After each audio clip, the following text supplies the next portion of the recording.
सुप्रभातम। अहम डॉक्टर किरण, संस्कृत प्रवक्ता, राजकीय इंटर कॉलेज बरेली। बच्चों, आज हम स्वर संधि के अंतर्गत अयादि संधि का अध्ययन करेंगे। तो आइए जानते हैं कि ये अयादि संधि क्या होती है। अयादि संधि अयादि संधि का सूत्र है एचो ए वायावह। यह पाणिनि का बहुत महत्वपूर्ण सूत्र है। इस सूत्र में ही पूरी अयादि संधि छिपी हुई है। यदि हम इस सूत्र को अच्छी तरह समझ लेंगे तो पूरी अयादि संधि को अच्छे से समझ लेंगे। तो सूत्र में देखिए, सबसे पहले है एचो। एचो अर्थात एच प्रत्याहार। एच प्रत्याहार में 4 स्वर आते हैं, ए ओ। तो सबसे पहले एच प्रत्याहार जो एचो यावह का सूत्र दे रखा है इसमें। तो एचओ में जो एच है इसके अंतर्गत 4 स्वर दिए रहेंगे, ए ओ और ओ।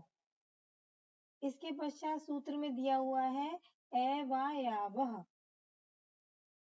एचओ के बाद जो अंग्रेजी के एस के आकार का चिन्ह है यह अवग्रह चिन्ह कहलाता है और अ की साउंड देता है।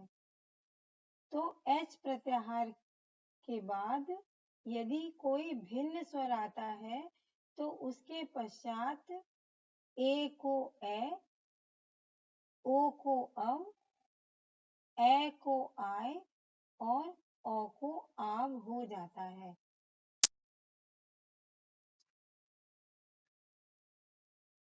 तो इसकी परिभाषा देखिए, जब ए ओ और ओ से परे या बाद में कोई स्वर वर्ण हो तो ए को ए को आय, ओ को अव, ओ को आव आदेश हो जाते हैं, तब अयादि संधि होती है। चलिए अब उदाहरणों के माध्यम से हम इसे और अच्छे से समझ लेते हैं।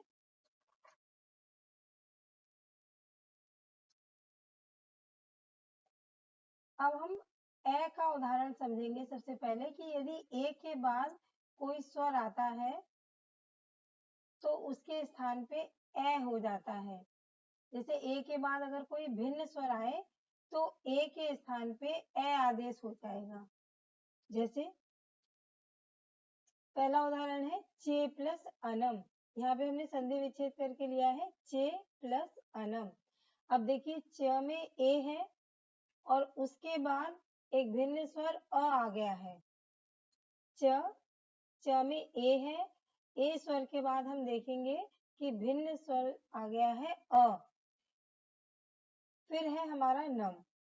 तो जो च का ए है, चूंकि इसके पश्चात भिन्न स्वर आया है तो ए को ऐ आदेश हो जाएगा। तो हमारा शब्द बनेगा च ऐ अनम। क्योंकि ए में जो य है वो हलंत रहेगा, व्यंजन अपने आप में अधूरा होता है तो यह हलंत होगा। तो च ऐ अनम ये शब्द बना। ए के परे भिन्न स्वर रहने पर ए को ऐ आदेश हो गया है। अब हम इसे पूरा मिला देंगे तो हमारा शब्द बनेगा चैनम।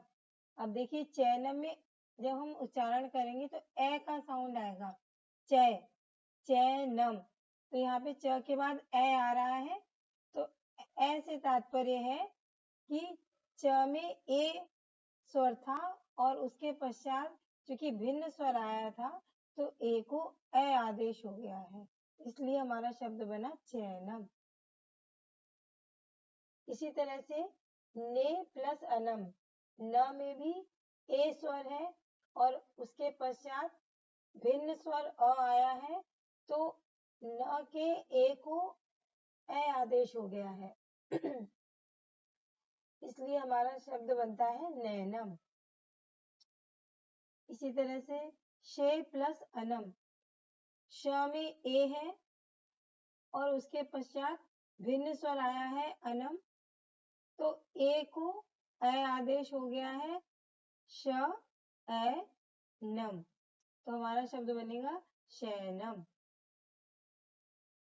इसी तरीके से संचय प्लस अनम, संचय में च में ए है, उसके बाद भिन्न स्वर है, तो हमने ए को अ आदेश कर दिया है संच ए अनम।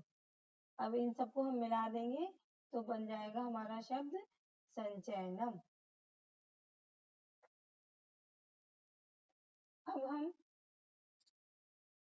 ए को आय आदेश हो जाता है, इसके उदाहरण लेंगे कि ए के बाद यदि कोई भिन्न स्वर आता है तो ए के स्थान पे आय आदेश हो जाता है। जैसे न प्लस अकह, नायकः। अब यहाँ पे देखिए न के पश्चात ए स्वर है और उसके पश्चात अ भिन्न स्वर है, तो ए के पश्चात यहाँ पे भिन्न स्वर अ आया है, तो ए को आय आदेश हो गया है, तो हमारा शब्द बनता है न आय अकह। आय में यह यहाँ पे हलंत है और अकह का अ जो है वो य को पूरा करेगा, तो हमारा शब्द बनेगा नायकः। नेक्स्ट है ग प्लस इका। अब यहाँ पे देखिए ग में ए है और उसके बाद भिन्न स्वर इका है। अब यहाँ पे अ नहीं है, ई है। ए के बाद ई स्वर है, तो इसमें कोई ज्यादा विशेष अंतर नहीं है। जैसे अगर ए के बाद अ होता है तो आय हो जाता है, इसी तरह से अगर ए के बाद ई है तो आई हो जाएगा, ई की साउंड आएगी फिर। तो ग प्लस इका, तो ग हमने अलग कर लिया, ग हलंत है, ग अलग हो गया, फिर ए आया प्लस ई आया प्लस का आया, उसके पश्चात शब्द बनेगा हमारा ग। फिर ए को चूंकि इसके आगे ई है तो हमने आय कर दिया है, आय इका। तो यहाँ पे चूंकि ई है हमारे तो आय ना होकर के आई हो जाएगा, तो ग आई का, तो हमारा शब्द बनेगा गायिका। इसी तरह से श प्लस अकह, श में ए है और उसके पश्चात अ भिन्न स्वर है, तो ए को आय आदेश हो गया है, तो हमारा शब्द बना श आय अकह शायकः। द प्लस अकह, पूर्व की भांति इसमें भी ए के बाद अ है, भिन्न स्वर है, तो ए को आय आदेश हो गया है, तो द आय अकह दायकः।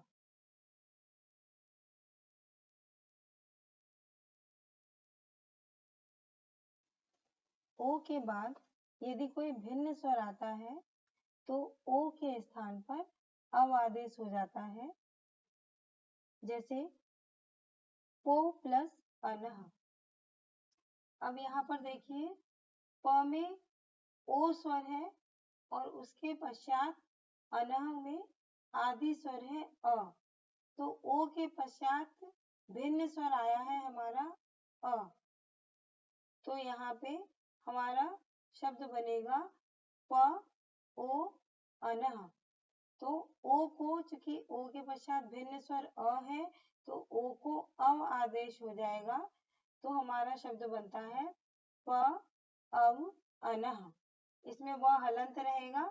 अब हम इन सबको जोड़ देंगे तो इन सबको संयुक्त करने पर हमारा शब्द बनता है पवनः। ठीक इसी तरह से भो प्लस अनम, भ में ओ स्वर है और ओ के पश्चात भिन्न स्वर है अ, तो ओ को अव आदेश हो जाएगा भ अव अनम भवनम।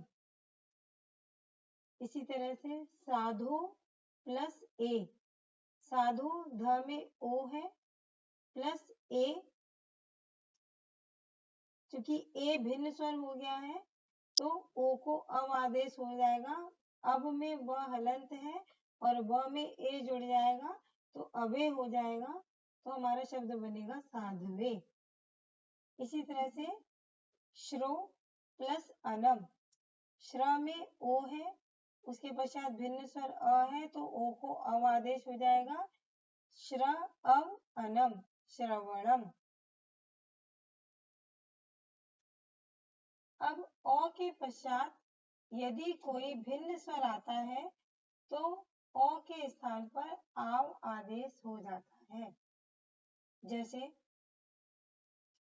एतो प्लस अपि, यहाँ पर देखिए एतो में त में औ स्वर है और उसके पश्चात अ, ये भिन्न स्वर आया है तो अ के पश्चात अभिन्न स्वर है, इसलिए अ को आव आदेश हो गया है। तो हमारा हो जाएगा शब्द एत आव अपि।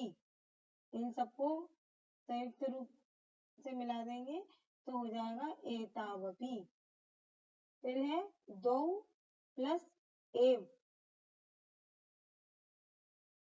दो प्लस एव, दो में अ है प्लस ए है, अ के बाद भिन्न स्वर ए आया है, इसीलिए अ को आव आदेश हो गया है। तो द आव एव, तो इन सबको मिला दिया द्वावेव। नेक्स्ट है हमारा बालको प्लस अपि। बालको में भी अ है और प्लस के बाद अ भिन्न स्वर है तो अ को आव आदेश हो गया है।